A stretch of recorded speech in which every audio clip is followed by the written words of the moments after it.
How to create a new Steam account on your mobile phone. What's up everyone? In this tutorial, I'm going to be showing you guys how you can easily create a new Steam account on your phone.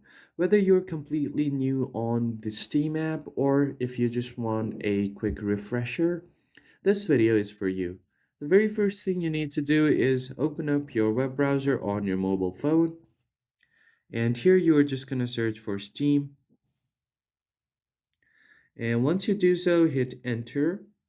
You are gonna click on the very first link that you see here and then open it up. Once you get to the Steam web store, you will see the hamburger menu on the top left corner. Just tap on it. And then from here, tap on login.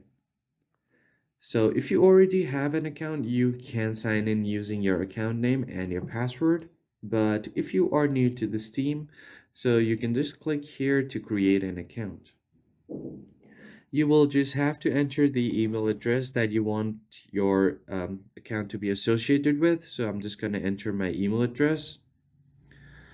And you will have to confirm your email address here as well. Then your country of residence will be selected based on your location.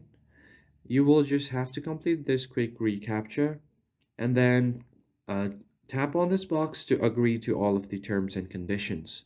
Tap on continue and it will verify your email to set up your account. Now you'll just have to open up your Gmail application so you can verify your email from here. Just tap on verify my email address and then you should be good to go. So that's pretty much it. I hope you found it helpful. I'll catch you guys on the next one.